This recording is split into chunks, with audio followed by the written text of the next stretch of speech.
നാളത്തെ ട്രേഡിംഗ് സെഷനിൽ stock specific action പ്രതീക്ഷിക്കാവുന്ന രണ്ട് പ്രധാന സ്റ്റോക്കുകളെക്കുറിച്ചാണ് നമ്മൾ ഇന്നത്തെ വീഡിയോയിൽ ഡിസ്കസ് ചെയ്യുന്നത്. ഒന്നാമത്തെ സ്റ്റോക്ക് ഇൻഡിഗോ പെയിൻറ്റ്.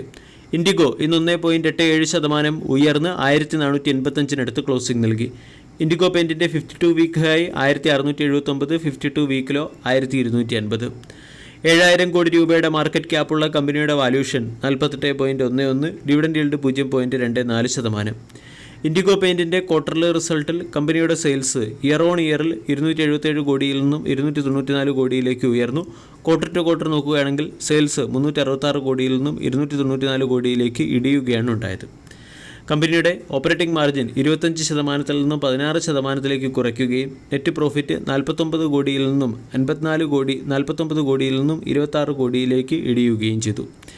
ഇവിടെ ക്വാർട്ടർ ടു ക്വാർട്ടർ നോക്കുകയാണെങ്കിൽ നെറ്റ് പ്രോഫിറ്റ് 54 കോടിയിൽ നിന്നും 28 കോടിയിലേക്കാണ് ഇടിഞ്ഞിരുന്നത്. പ്രൊമോട്ടേഴ്സിന് 53.94% സ്റ്റേക്ക് ഹോൾഡിംഗ്, FISന് 8.2%, DISന് 1.07% സ്റ്റേക്ക് ഹോൾഡിംഗുമാണുള്ളത്. ഇൻഡിഗോ പെയിൻറ്റ് എന്ന സ്റ്റോക്ക് 1580 രൂപയിൽ നിന്നും കറക്റ്റായി 1485 ട്രേഡ് ചെയ്യുന്നു. 1400 സ്റ്റോക്കിൻ്റെ ഒരു സ്ട്രോങ് സപ്പോർട്ടാണ്. രണ്ടാമത്തെ അപ്ഡേറ്റ് ടാറ്റ പവറുമായി ബന്ധപ്പെട്ടത്. ടാറ്റ പവർ ഇന്ന് 1% ഉയർന്ന് 439 ക്ലോസിംഗ് നൽകി.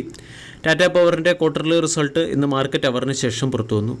ക്വാർട്ടർലി റിസൾട്ടിൽ കമ്പനിയുടെ നെറ്റ് പ്രോഫിറ്റ് 4% വർദ്ധിച്ച് 1141 കോടിയിൽ നിന്നും 1189 കോടിയിലേക്കെത്തി. റവന്യൂ ഫ്രം ഓപ്പറേഷൻ 14% വർദ്ധിച്ച് 15,213 കോടിയിൽ നിന്നും 17,294 കോടിയിലേക്കാണ് എത്തിയിരിക്കുന്നത്.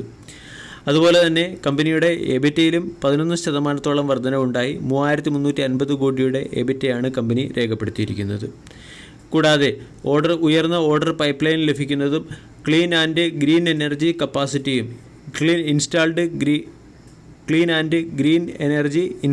കപ്പാസിറ്റിയും സ്റ്റോക്കിൻ്റെ പെർഫോമൻസിനെ മികച്ചതാക്കുന്നു. ടാറ്റ പവറിൻ്റെ ക്വാർട്ടർലി റിസൾട്ടിനോടനുബന്ധിച്ച് ടെക്നിക്കലി ടാറ്റ പവർ എന്ന സ്റ്റോക്കിനെ നമുക്ക് ഫോക്കസ് ചെയ്യാവുന്നതാണ്. സ്റ്റോക്കിനെ സംബന്ധിച്ചിടത്തോളം 450, 445 തുടങ്ങിയ സോണുകൾ പ്രധാന റെസിസ്റ്റൻസായി പ്രവർത്തിക്കും. ഈ റെസിസ്റ്റൻസ് ബ്രേക്ക് ചെയ്യുകയാണെങ്കിൽ സ്റ്റോക്കിൽ ഫർദർ ബ്രേക്കൗട്ട് വരാനും സ്റ്റോക്ക് 480 രൂപ വരെ ഉയരാനും അവിടെ നിന്നും നെക്സ്റ്റ് ലെഗ് ഓഫ് ബ്രേക്കൗട്ട് വരികയാണെങ്കിൽ 500 എന്ന ലെവൽ മറികടക്കാനും സ്റ്റോക്കിന് സാധിക്കും. വീഡിയോ എല്ലാവർക്കും ഇഷ്ടമായി എന്ന് വിശ്വസിക്കുന്നു. Thank you.